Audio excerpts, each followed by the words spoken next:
Mga kwento ni Fermo.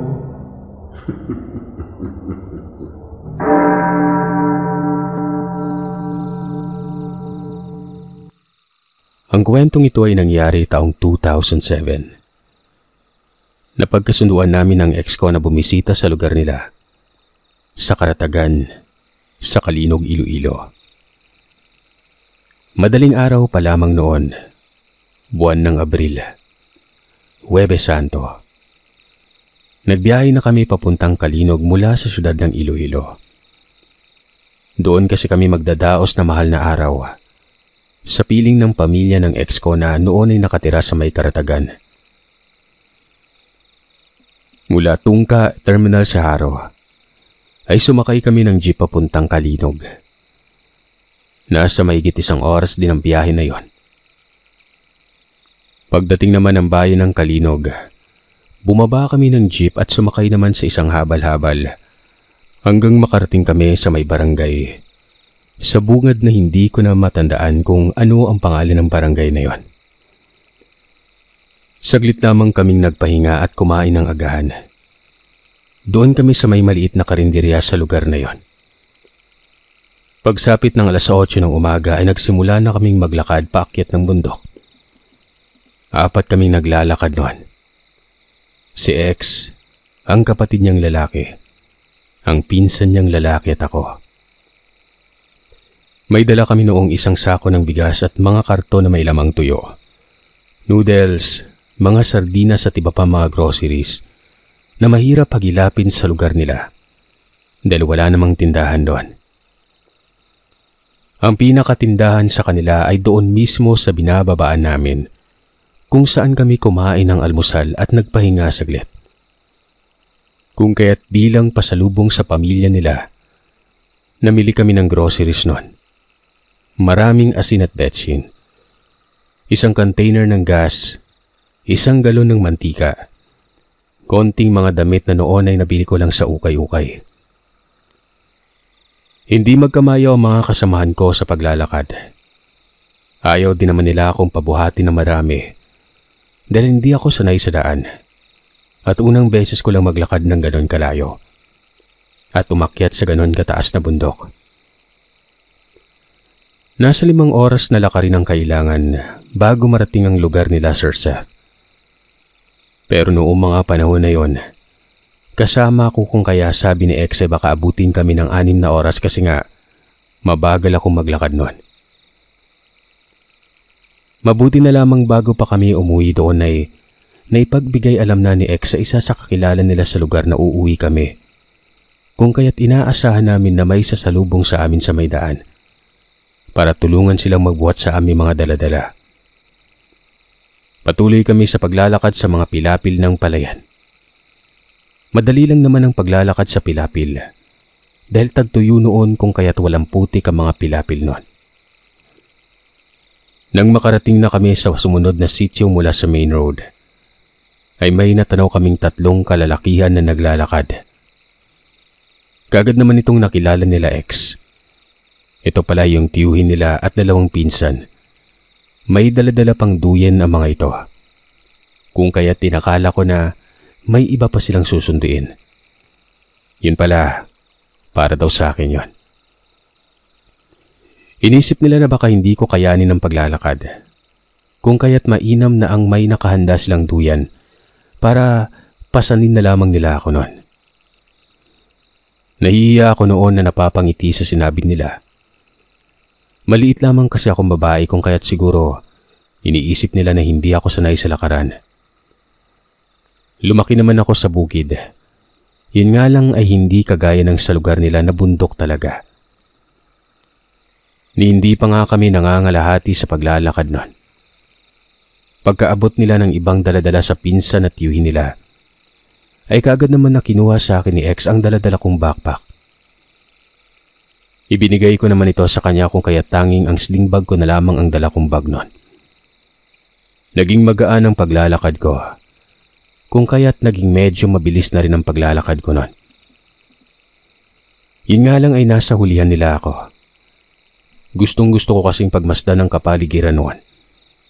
Napakaganda ng malawak na palayan at maraming punong kahoy sa paligid. Naroroon pa yung mga puno ng niyog na napakarami. Hindi din ako nakaramdam ng pagod sa paglalakad. Masyado kasi sila maingay at masayang nagkikwentuhan. Napakalakas pa at napakapresko ng simoy ng hangin, kung kaya't kahit na mainit ang sikat ng araw, ay hindi kami nakakaramdam ng pagod. Yun nga lang, madalas ang pag-inom namin ng tubig. Mabuti na lamang at marami ang dala-dala naming tubig na pinili pa ni X sa terminal sa Ungka. Sa una at ikalawang sityo na dinaanan namin, masaya pa at masarap ang simoy ng hangin. Pero nang malapit na naming marating ang ikatatlong sityo, kung saan ay nakatawid na kami sa ikalawang sapa, kagad na akong pinagitnaan ni X at ng pinsan niya. Kagad ding ipinasuot sa akin ng tiyuhin niya ang gamit-gamit nitong sombrero. Habang sa unahan ko naman ay ang kapatid ni X at dalawa niyang pinsan. Medyo nagtataka man ay nanahimik na lamang ako. Iniisip ko na lamang na alam nila ang kanilang ginagawa kasi nga lugar nila yun eh. Maya-maya pa ay pinatigil kami sa paglalakad ng tiyuhin niya. Inilapag nito ang pasan-pasan nitong karton. Sabay lumapit sa akin. Nagulat pa ako nang bigla nitong nilawayan ang hintuturo niya. Sabay guhit ng krus sa noo ko, sa pulso at sa kamay, pati sa paa. Pagkatapos ay sinabi nito na itaas ko umano ang damit ko. Lalagyan niya rin ng krus na laway ang pusod ko nun. Napatingin ako kay X na may nagtatanong ng mga mata. Sinabi nito sa akin na sundin ko na lamang at malapit na naming madaanan ang lugar kung saan tirahan umano ng mga hindi kanais-nais na mga nilalang. Sinabihan naman ako ng tiyuhin ni X na kapag kakausapin ako ng mga tao doon, magunwari lamang akong abala sa paglalakad, na tila ba wala akong naririnig.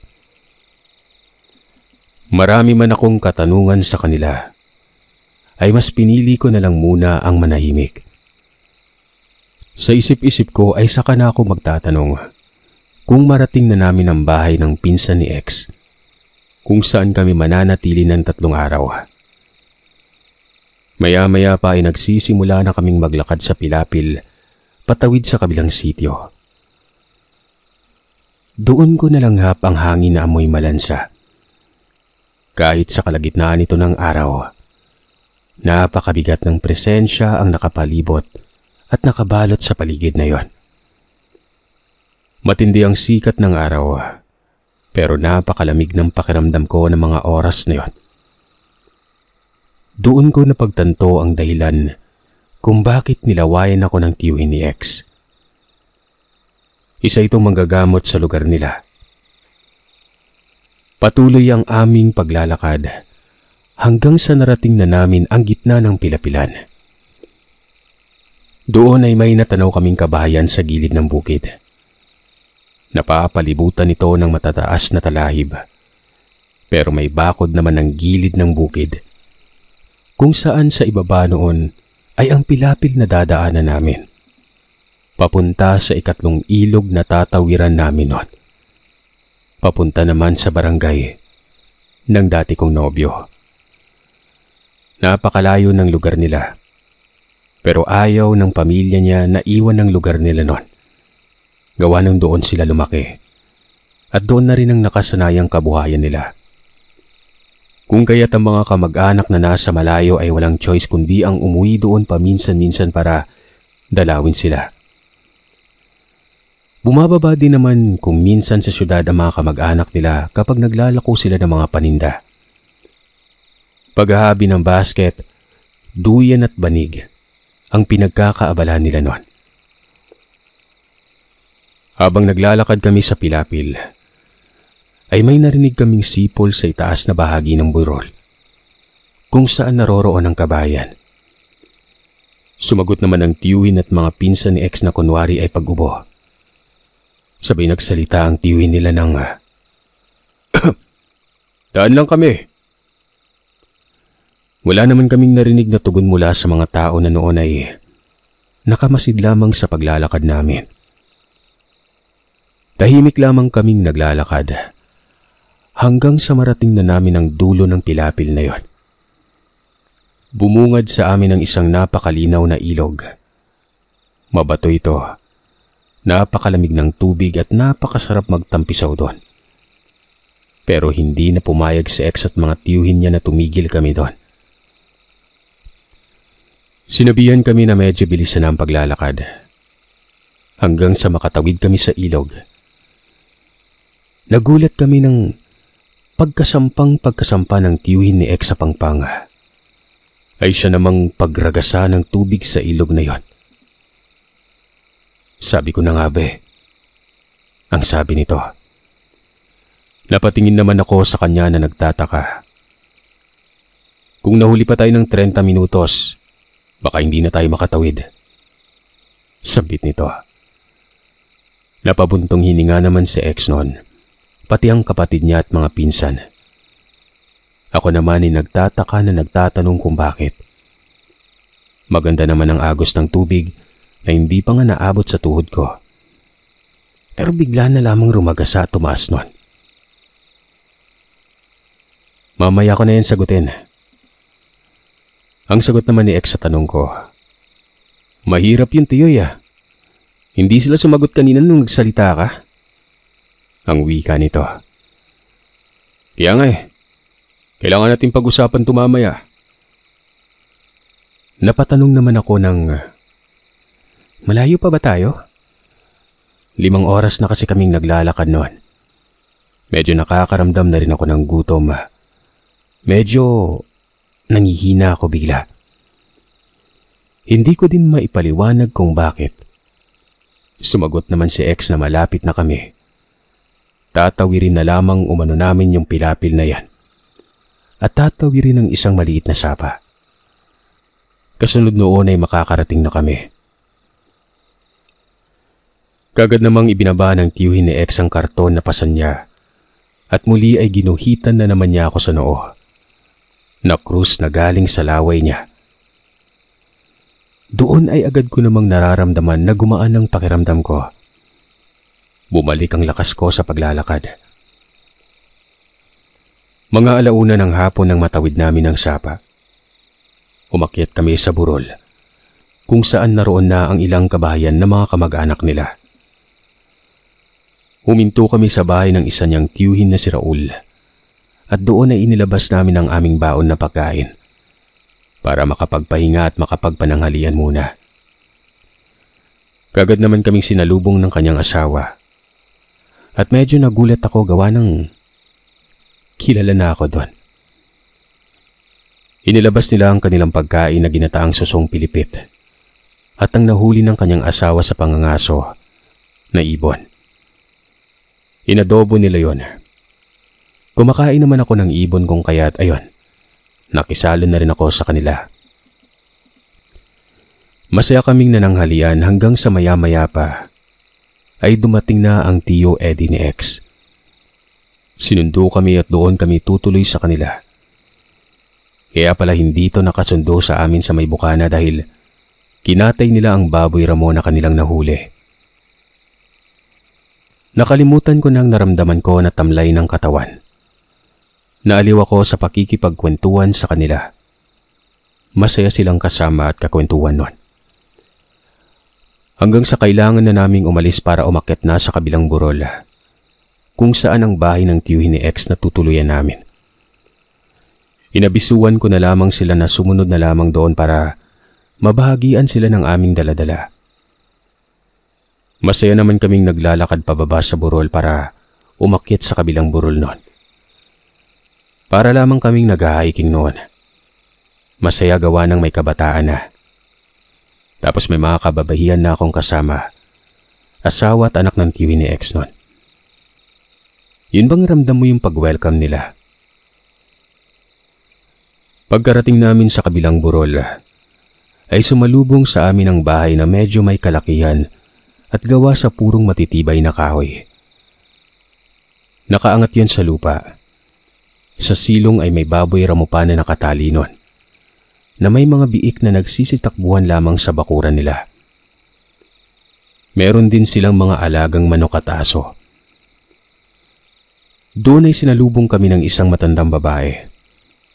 May tungkod ito na gawa sa kahoy, na kung titingnan ng kahoy na yon ay napakarupok na. Pero nung pinahawakan niya sa akin ay napakatibay naman nun. Meron din itong nakataling pulang panyo sa kanyang bewang. Kagad naman akong nagmano sa matanda na napag-alaman kong lola pala yun ni X. Natuwa naman ito sa akin at kita ko na masaya na makilala ako. Kung kaya't hindi na ako umalis sa tabi niya. Malapit talaga kasi ako sa matatanda at bata, Sir Seth. Maya-maya pa ay dumating ang nanay ng ex ko at mga kapatid niya. Isang babae at ang bunso niyang kapatid na lalaki. Nagsibatian kami. Medyo napaluha pa nga noon ang nanay niya. Akala niya kasi ay hindi ako sasama sa anak niya sa pag-akyat sa bundok noon. Napangiti na lamang din ako sa kanya at biniro-biro ko pa nga na makailang beses ko na rin kasing nakita ang nanay niya tuwing bumababa ito ng syudad. At minsan ko na rin siyang ipina-check up sa doktor gawa ng may ulcer ito. At yung mata niya ay kailangan ng suotan ng salamin. Kung kaya't ako nang umalalay sa kanya. Wala kasi itong alam sa pasikot-sikot sa syudad noon. Natutuwa naman ako noon. Gawa ng na-appreciate niya pala ang ginawa ko para sa kanya. Maya-maya pa ay nagpasama na ako sa balon kung saan sila naghuhugas o naliligo. Para makapagbihis na rin ako nang masimulan na rin naming maibahagi ang dala-dala namin para sa kanila. Sinamahan naman ako ng nanay ni X at kapatid niyang babae na noon ay malapit na sa akin. Pati na rin ang pinsan niya. Kaya ayun, maingay kami sa balon noon. Laging tawanan lamang at kwentuhan. Nasa tabi ng bahay lang naman yun ang bahay na tinutuluyan namin, Sir Seth. Nang matapos na ako sa pag-ayos sa sarili ko, hinayaan ko na ang nanay ni X na magbukas ng kahon, kung saan naroroon ang mga pasalubong namin sa kanila. May mga pangalan naman na yon at nakaset na kung kaya't ipapamahagi na lamang nila yon. Pero pagdating sa mga damit, ayun na, unahan na sila. Nakakatuwa silang pagmasda na sobra nilang na-appreciate at nagustuhan ng mga pasalubong namin sa kanila noon. At sa mga kalalakihan naman, ayun, pangmalakasang hineroso brandy ang dinala ni X at Emperador. Nalubos na nagpatuwa sa mga tiyuhin at mga pinsan ni X na kalalakihan. Sinabihan din nila ako na ang magluto ng ulam ko sa hapunan. Gawa ng iba daw ang pagkakaluto ko sa syudad kaysa sa pamamaraan ng pagluluto nila sa bundok noon. Kung kaya't wala naman na akong reklamo pa. Kagad na akong gumayak na mga gagamitin ko sa pag-aadobo ng baboy ramo. Nakinatay nila at sadyang nagtira ng malaking parte. Para umano iluto ko yon. Tuwang-tuwa naman ako dahil doon, habang sila naman ay nag-ihaw ng kanilang pulutan ng hapon na yon. Ako naman ay nagsimula na magluto ng pansit at adobong baboy. Mas lalo pa kaming natuwa nang nagkatay pa talaga ng 3 manok ang pinsan ni X. Niluto namin yun na tinola, na may maraming dahon ng sili. Masayang salo-salo ang naganap bago gumabi. At dahil walang kuryente sa lugar, gumawa na lamang sila ng siga. Nagsabi pa ang lola ni X na gumawa ng 4 na siga sa 4 na sulok ng bakuran. Nung una, inisip ko na isiniga nila yon para maging maliwanag ang kapaligiran namin. Pero may iba pa palang kahulugan yon. Lang maliwanag ng paligid ay inilatag na namin ang pagkain sa sala ng bahay nila. Naglagay lang kami ng dahon ng saging at doon na inilagay ang mga niluto namin noon. Mga 8:00 na ng gabi nang magsimula kaming maghapunan. Gawa ng hapon na nang nagsimula kaming magluto ng aming pagkain. Isang masayang hapag ang aming pinagsaluhan. Bawat pamilya ay masayang nagtipon-tipon at nagkikwentuhan noon. Habang ang mga kalalakihan naman ay masayang nag-iinuman sa bakuran. Nang maya-maya pa, pinagitnaan ako ng nanay ni X at ng lola niya. Medyo nagtataka ako gawa ng sumeryoso ang mukha nila noon. Nilagyan ako ng lola ni X ng panyo sa ulo na kulay pula. Ang sabi niya ay huwag na huwag ko umanong tatanggalin yon. Ang nanay naman ng ex ko ay sinabihan ako na huwag nang lumabas at manatili na lamang sa loob ng bahay. Inalok ako ng tiyahin ni ex na doon na ako sa kwarto matulog. Pero sumagot ang lola at ang nanay niya na doon na ako sa sala. Mas mainam umano na nakikita nila ako doon.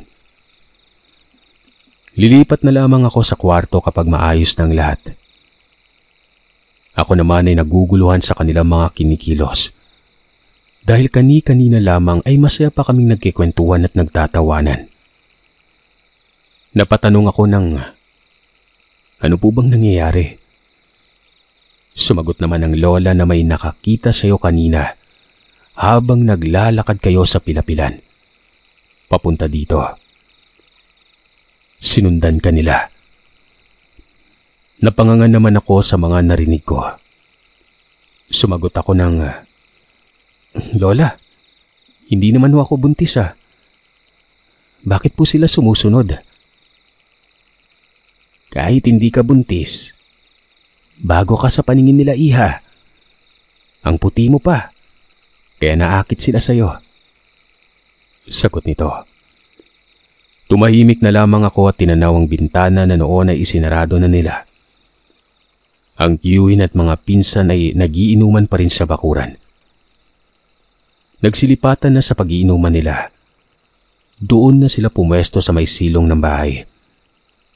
Kung saan nakakaupo sila ng maayos dahil mataas ang silong na yon. At pwede din silang maupo at gumalaw doon nang hindi nauuntog sa may sahig. Maya-maya pa ay may narinig kaming huni ng ibon. Sabay sabi ni Lola na, aba matapang, mukhang hindi na ako nakikilala nito. Sumagot naman ang nanay ni X nun, na medyo matagal-tagal ka na rin kasing huminto sa panggagamot at nanahimik na kaya siguro ganyan.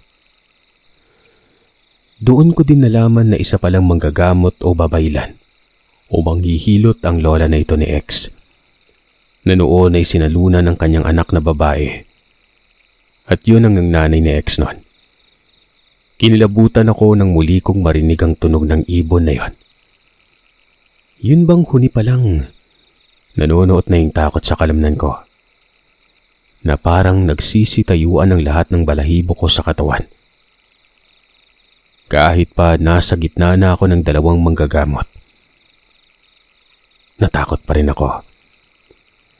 Maya-maya pa ay narinig ko ang pinsan ni X na nagsabi ng, napakatapang nyo naman. Kita nyo nang nandito kami lahat nagtitipon-tipon pero malakas pa ang loob nyo na sumugod. Huwag nyong makante ang bisita namin. Dahil pamilya na namin yan. Hindi yan basta bisita lang. Sumagot naman ang tiyuhin nila nang, hayaan nyo, gusto na naman yata nilang malagasan ng lahi. Naririnig ko na may sumagot sa labas ng bakuran pero wala naman akong naintindihan sa mga pinagsasabi nito. Samantalang malinaw ko naman na naiintindihan ang sagot ng kapamilya nila X nun. Muli pa ay nagsalita ang nasa labas ng bakuran. Ganoon pa rin at wala akong naiintindihan. Maya-maya pa ay may biglang dumapo sa may bubong. Napakalakas ng tunog na yon. Pero ang lola ni X ay biglang nag-usal ng kung anong dasal at kaagad na inasinta ang bubungan. Bigla namang may lumagapak sa lapag noon. Kasabay noon ay ang mga pag-angil.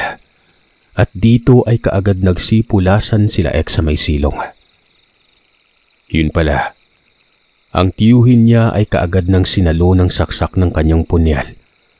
Ang pusa na nahulog mula sa may bubungan. Kaagad naman kaming nakarinig ng gigil na pag-angil. Nagsalita naman ang tiyuhin ni X ng, "Wala kayong respeto. Hindi namin kayo inaano. Kaya wala kayong karapatan na sumugod sa pamamahay ko at manggulo. Iuwi nyo na to. At kung may bala kayong gumante ay nakahanda kami. Hindi porket may kapangyarihan kayo na galing sa dilim, ay malakas na kayo." Maya-maya pa ay nakarinig kami ng pag-angil muli at sabay ng paglipad ng isang malaking ibon. Hindi ko man nakita kung anong klaseng ibon yan, ay alam ko naman na malaki yun gawa ng napakalakas ng pagaspas ng mga pakpak nito. Maya-maya pa ay lumakas na ang tunog noon na ang ibig sabihin mas malayo na.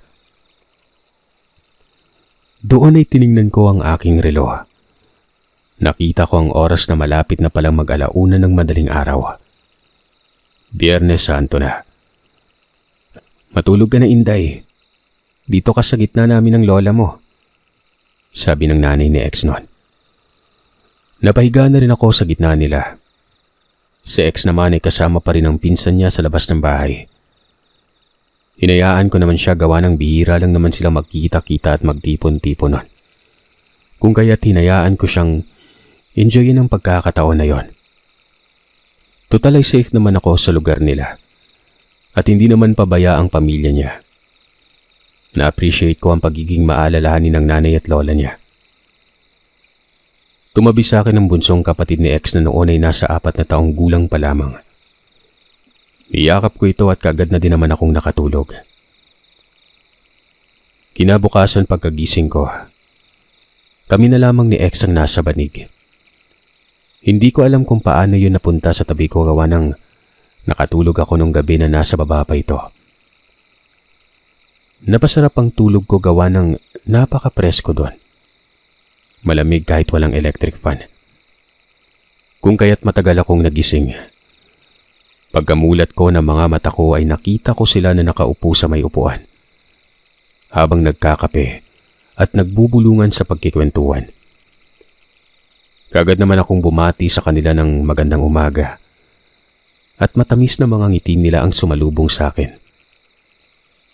Yung iba ay nakita kong suot-suot na nila ang damit na binili ko sa ukay-ukay para sa kanila. Naamoy ko naman na may nag-ihaw ng tuyo noon.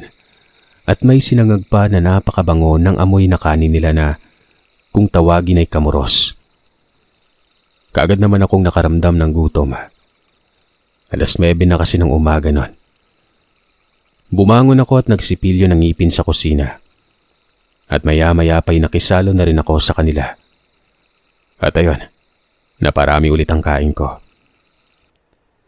Dahil sa marami kaming nag-agahan, si X naman ay mahimbing pa rin ang pagkakatulog kung kaya't hinayaan ko na lamang muna siya. Habang kumakain kami, kinausap ako ng nanay at lola ni X na kung maaari ay wag muna akong lumabas ng bahay ng araw na yon. Saka na lamang umano ako lumabas kapag Sabado de Gloria na. Patay ang Diyos ngayon, Inday, kung kaya't malakas sa mga bumisita sa iyo kagabi. Asahan din natin na babalik ang mga yun mamaya. Napatanong naman ako kung saan ang tiyuhin ni X at mga pinsan niya na lalaki nun. Sumagot naman sila na umaga pa umano umalis sa mga ito. Para bago magtanghali ay makabalik na. Pumunta umano sila sa kabilang sapa para alamin ang kaganapan doon. Nagtanong naman ako kung madalas ba na mangyari ang ganon. Ayon sa kanila, tuwing may buntis o hindi kaya may bagong panganak o hindi kaya may bisita sila, yun yung mga oras na ginugulo talaga umano sila noon. Mag-iisang dekada na nung huli kaming inatake. Yun ay yung pinagbubuntis ko yung bunsong anak ko. Ang sagot ng tiyahin ni X noon. Ang nanay naman ni X ay hindi siya ginulo ng mga yon dahil doon siya tumira sa syudad noong pinagbubuntis niya pa lamang ang kanyang bunsong anak. Pero noong ipinagbubuntis niya umano si X, At ang mga sumunod dito ay hindi hamak na pang-iistorbo ang ginawa ng mga yon na naging sanhi ng pagkalagas ng ilan sa kanilang miyembro ng pamilya. Doon ay nanahimik ang pamilyang yon sa kabilang sapa ng medyo mahabang panahon. At ngayon lamang ulit umano ng gulo. Natatakot man ako sa pwedeng mangyari, ay mas pinili ko na lamang natatagan ng loob ko. Nagtiwala na lamang ako na hindi ako pababayaan ng pamilya nila. Mabubuti naman kasi silang tao. Lumipas sa mga oras na hindi man ako nakalabas ng bahay. Ganon din naman ang ibang pamilya ng tiyuhin ni X. Kami mga babae ay nanatili lamang sa loob ng bahay noon, kasama ng mga bata. Hindi naman ako nakaramdam ng lungkot dahil masaya din naman silang kakwentuhan. Bago pa man nagtanghalian, nakabalik na ang mga pinsan at tiyuhin ni X. Kasama ang asawa at mga anak ng isa niyang tiyuhin na si Raul. Sinabi ng mga ito na mainam na at magsama-sama na lamang kami sa iisang bahay para hindi na sila mag-alala mamayang gabi. Nagtanong ang lola ni X kung ano na ang nangyayari sa kabilang sapa. Sumagot naman ang mga ito ng tahimik. Pero ramdam nila ang tensyon, ang bigat na naroroon. Kung kaya't mas pinili na nila ang umalis at nagkalap na ng mga gagamitin nila sa kanilang paghahanda para mamayang gabi. Hindi ko naman napigilan ang pag-iisip kung ano na ang pwedeng mangyari kinagabihan. Pero sinabihan nila ako na wag na ako mag-isip at i-enjoy na lamang umano ang araw na yon. At ayun, nagsimula na naman kaming maghanda ng makakain para sa tanghalian hanggang gabi na. Nagluto sila ng suman na malagkit at suman na gawa sa laman ng kamoting kahoy. Nagkatay ulit sila ng 3 manok at 1 itik, kung kaya't parang hindi lang namin naramdam ang Biyernes Santo noon. Sumapit ang 3:00 ng hapon. Nagkatay sila ng 1 purong itim na baboy.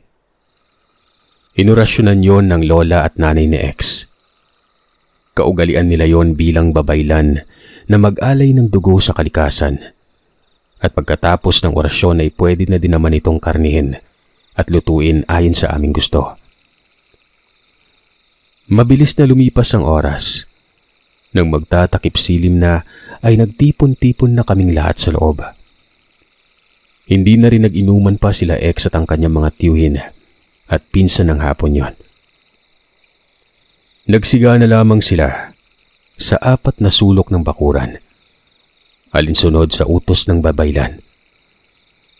Bago mag-6 ng gabi ay pinaglinis na ako ng katawan at pinasuot ng pulang damit. Dahil wala naman akong pulang damit, ay ang bestida na damit na lamang ng pinsan ni X ang ipinasuot nila sa akin. Hindi na rin naman ako umarte pa at nagtiwala na lamang sa lola ni X noon. Maaga kaming naghapunan at nagtipon-tipon sa may sala. Yung sahig bago latagan ng banig, ay nilatagan muna nila ng dahon ng badyang na pangontra sa aswang. Pagkatapos ay tinakpan yon ng mga karton na pinaglagyan namin ng aming mga daladala. Mabuti na lang at malaking karton yon.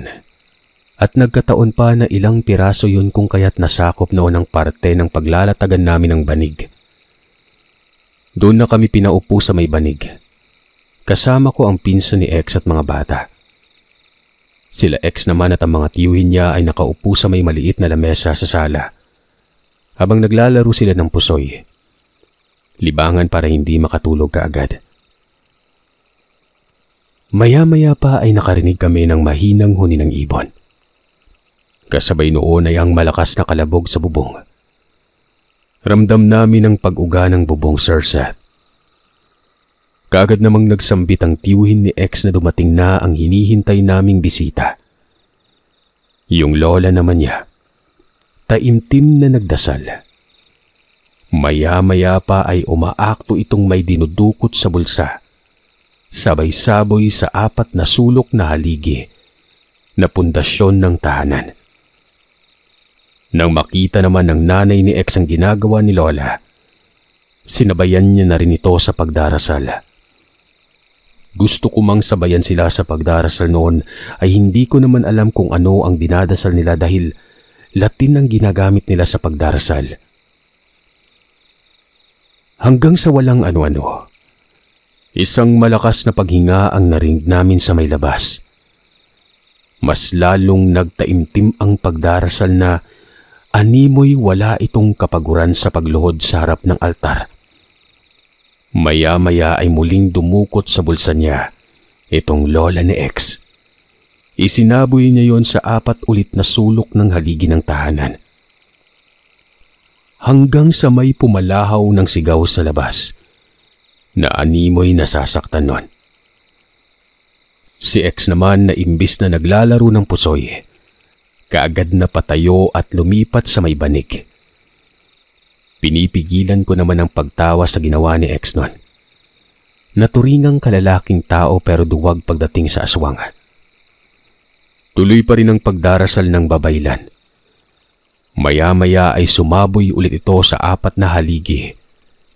Kung ano ang isinaboy niya ay hindi namin alam dahil wala naman kaming nakikita nun. Pagkasaboy niya sa huling haligi nun, kaagad namang may humiyaw ulit ng malakas sa may labas na tila ba nasasaktan ito ng malubha. Kasabay noon ay malakas na pag-ungol mula sa labas. Yung tila ba hirap na hirap ang nagmamay-ari ng boses na yon. Yung lola ni X ay patuloy pa rin sa pagdasal. Hanggang sa isang malalim na paghinga ang narinig namin sa may labas nun. Kasabay nito ay ang matinis na sigaw na tila ba naghihinagpis. Maya-maya pa, ang mga malalakas na pagkampay ng pakpak ay naririnig namin na papalayo. Ilang saglit pa ay nagsilabasan na ang mga alagang aso ng tiyuhin ni X, sabay-sabay nagsitahulan.